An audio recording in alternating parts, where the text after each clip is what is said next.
Hello, good morning class. आज हम पढ़ने जा रहे हैं क्लास 4th का लेसन 5 प्रेरक प्रसंग। ये लेसन बेटा पंडित मदन मोहन मालवीय जी के बारे में है और डॉक्टर राजेंद्र प्रसाद के बारे में है। हम डॉक्टर राजेंद्र प्रसाद को भी जानते हैं, वो हमारे भारत के प्रथम राष्ट्रपति थे। अब इन दोनों के बारे में बता रखा है कि ये किस तरीके के इंसान थे, इनमें क्या क्या क्वालिटीज़ थी। देखिए बेटा, आज हम इनके बारे में पढ़ेंगे और जानेंगे कि ये कौन थे और इनमें क्या क्या अच्छी बातें थी। देखिए, स्वाभिमान।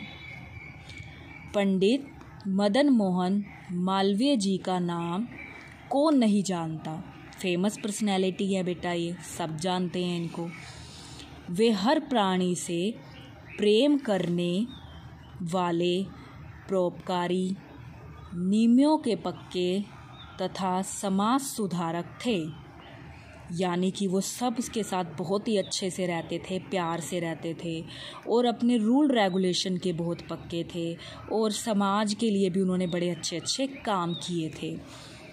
उन्होंने अपनी निष्ठा, लगन, दृढ़ निश्चय, परिश्रम और साहस के बल पर काशी हिंदू विश्वविद्यालय की स्थापना की। देखो, उन्होंने विश्वविद्यालय की स्थापना कर दी थी, काशी हिंदू विश्वविद्यालय की, अपनी मेहनत के बलबूते पर, क्योंकि वो बहुत ही परिश्रमी थे बेटा। और आगे देखिए बेटा, महामना मदन मोहन मालवीय कहलाए। आगे देखिए, एक बार मालवीय जी के पास कलकत्ता विश्वविद्यालय के उपकुलपति का पत्र आया। आप इसे मान सकते हो कि वहाँ के जो विश्वविद्यालय के जो हेड थे, उनका पत्र आया था मालवीय जी के पास। पत्र पढ़कर मालवीय जी असमंजस में पड़ गए। असमंजस आप इस तरीके से बोल सकते हो कि पता नहीं उस पत्र में क्या था, वो असमंजस में पड़ गए, मीन्स थोड़े उलझ से गए, उलझन में आ गए वो थोड़े से। उनके पास ही एक सज्जन बैठे थे। अब होता है ना, हमें कोई कंफ्यूज दिखता है या कोई परेशान दिखता है, हम भी पूछ लेते हैं कि क्या हो गया। इसी तरीके से उनके पास भी एक सज्जन बैठे थे। उन्होंने मालवीय जी से पूछा, क्या बात है पंडित जी, इस पत्र में ऐसा क्या लिखा है जिसे पढ़कर आप चिंतित हो रहे हो। उन्होंने यही पूछा कि आप इतने हैरान से क्यों हो, परेशान से क्यों हो, ऐसा क्या आ गया इस पत्र के अंदर। मालवीय जी बोले, कोलकाता विश्वविद्यालय के उपकुलपति मुझे डॉक्टरेट की उपाधि से सम्मानित करना चाहते हैं। एक तरीके की डिग्री मान सकते हो आप बेटा इसे, और इसके लिए मेरी स्वीकृति मांग रहे हैं। सज्जन बोले, यह तो हम सब के लिए बड़े गर्व की बात है। अब ये तो बात सही थी, अगर हमें कोई उपाधि मिलने लगे तो हम बड़े खुश होंगे ना, इसीलिए उनको उपाधि मिल रही थी, ये तो उनके लिए गर्व की बात थी। लेकिन वो फिर भी चिंता में पड़े हुए थे। आगे देखिए बेटा, मालवीय व्यथित मन से बोले, व्यथित होता है बेटा दुखी मन से बोले, इसमें गर्व की बात नहीं है, बल्कि हमारे पांडित्य के लिए अपमान की बात है। यह सुनकर सज्जन हतप्रभ रह गए, यानी कि हैरान रह गए कि ये कैसी बात कर रहे हैं ये। तत्पश्चात मालवीय जी ने उस पत्र का उत्तर लिखा। अब उन्होंने उस पत्र का आंसर तो देना ही था। उन्होंने देखो उस पत्र में क्या लिखा। माननीय महोदय, मैं आपके प्रस्ताव को स्वीकार करने में असमर्थ हूँ, यानी कि मैं ये प्रस्ताव आपका मान नहीं सकता। मेरे उत्तर को अपने प्रस्ताव का अनादर मत समझिए, यानी इसे ये मत समझिए कि मैं आपका अनादर कर रहा हूँ। मैं जन्म और कर्म दोनों से ही ब्राह्मण हूँ। किसी भी ब्राह्मण के लिए पंडित से बढ़कर कोई दूसरी उपाधि नहीं होती। मैं डॉक्टर की अपेक्षा पंडित मदन मोहन मालवीय। आगे देखिए बेटा, कहलाना अधिक पसंद करूँगा। आशा है आप मेरी भावना को समझते हुए मुझे डॉक्टर बनाने की अपेक्षा पंडित ही बना रहने देंगे। ये तो बात थी उनके बारे में। देखो उनमें किस किस तरीके की अच्छी आदतें थी। आगे देखिए, विनम्रता। डॉक्टर राजेंद्र प्रसाद स्वतंत्र भारत के प्रथम राष्ट्रपति थे। ये दिखा रखे हैं, हमें भी पता है कि प्रथम राष्ट्रपति कौन थे, डॉक्टर राजेंद्र प्रसाद, स्वतंत्रता के बाद। आगे देखिए, वे अत्यंत सरल हृदय तथा विनम्र स्वभाव के थे। उनके विचार, व्यवहार तथा वेशभूषा में भारतीयता के दर्शन होते थे। यानी वो बिल्कुल ही सिंपल रहते थे और बहुत ही अच्छे विचार थे उनके।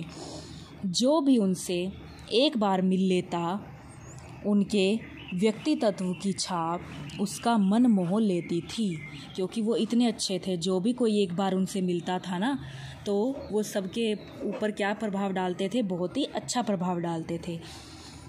एक दिन डॉक्टर राजेंद्र प्रसाद अपने कमरे में बैठे कुछ काम कर रहे थे।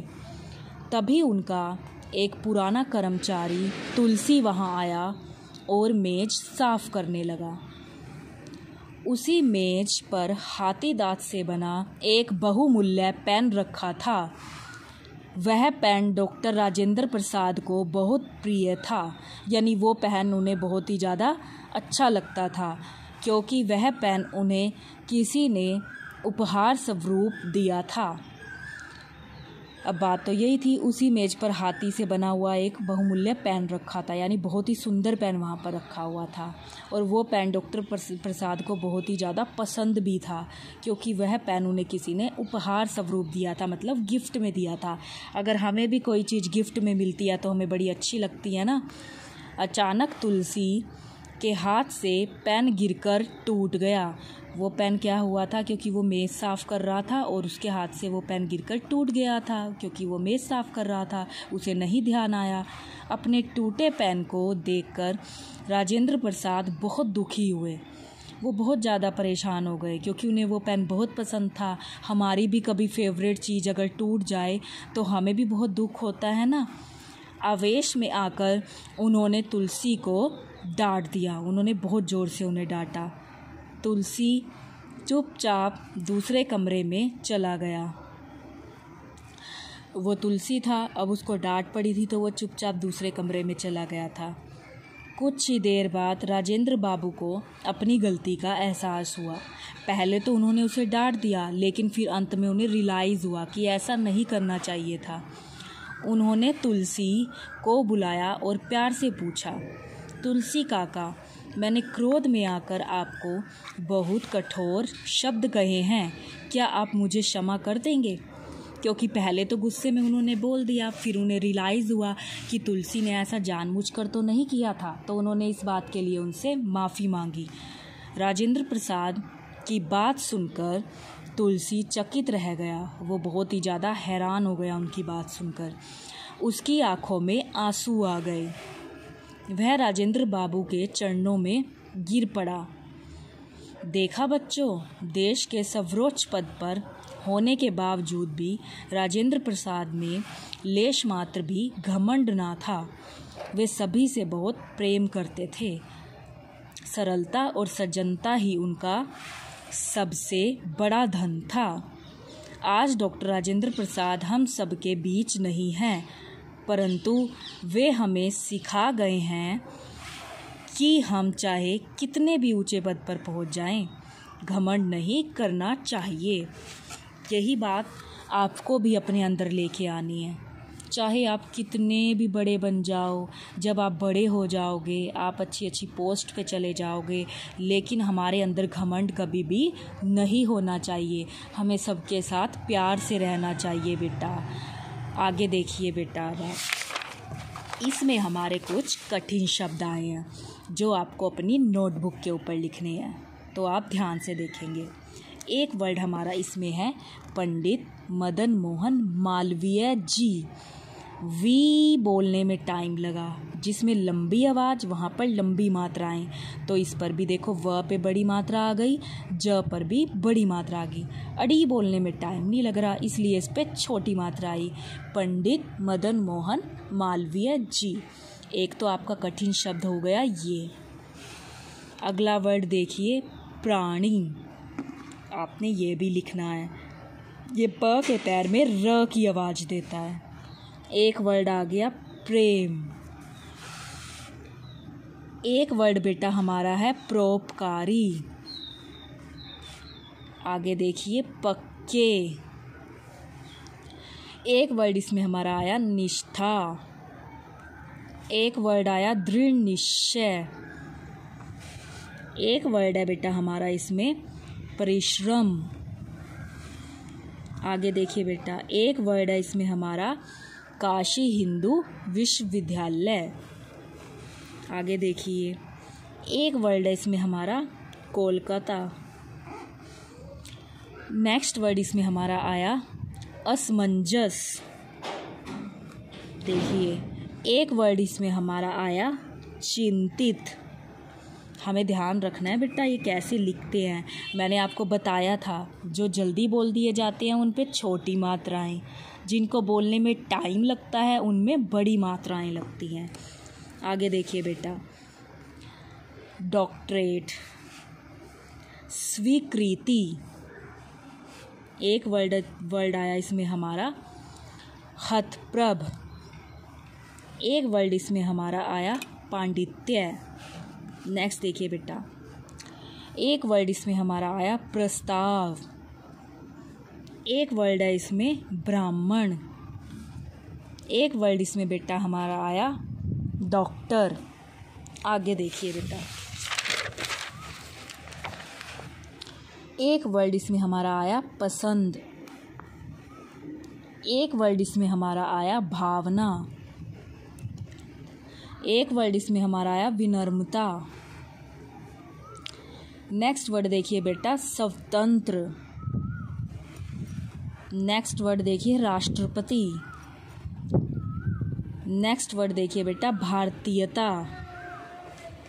नेक्स्ट वर्ड देखिए बेटा पुराना। आगे देखिए प्रिय। नेक्स्ट वर्ड देखिए बेटा तुलसी। नेक्स्ट वर्ड इसमें हमारा आया चुपचाप। नेक्स्ट वर्ड बेटा इसमें हमारा आया राजेंद्र बाबू। नेक्स्ट वर्ड इसमें हमारा आया चकित। नेक्स्ट वर्ड बेटा इसमें हमारा आया सर्वोच्च। एक वर्ड इसमें आया सरलता। एक वर्ड इसमें हमारा आया घमंड। अब देखिए बेटा ये हमें दे रखे हैं नए शब्द। नए शब्द मतलब इनका मीनिंग। परोपकारी का मतलब होता है दूसरों का भला करने वाला। निष्ठा का मतलब होता है भक्ति या फिर विश्वास। नेक्स्ट वर्ड इसमें हमारा है दृढ़ निश्चय। दृढ़ निश्चय का मीनिंग होता है पक्का इरादा। एक वर्ड इसमें बेटा हमारा आया असमंजस। असमंजस का मतलब हमारा होता है कठिनाई। एक वर्ड इसमें आया उपाधि। उपाधि का मतलब हमारा होता है पदवी। एक वर्ड हमारा आया स्वीकृति। उसका मीनिंग हमारा होता है मंजूरी। एक वर्ड हमारा आया गर्व। गर्व का मतलब होता है अच्छे कार्य पर किया गया अभिमान। एक वर्ड बेटा हमारा आया व्यथित। व्यथित का मतलब होता है दुखी। तो बेटा आज हमें करना क्या है, आज हमें इसके कठिन शब्द और नए शब्द लिखने हैं और लर्न करने हैं और पूरा लेसन आपको रीड भी करना है। Thank you. Have a nice day.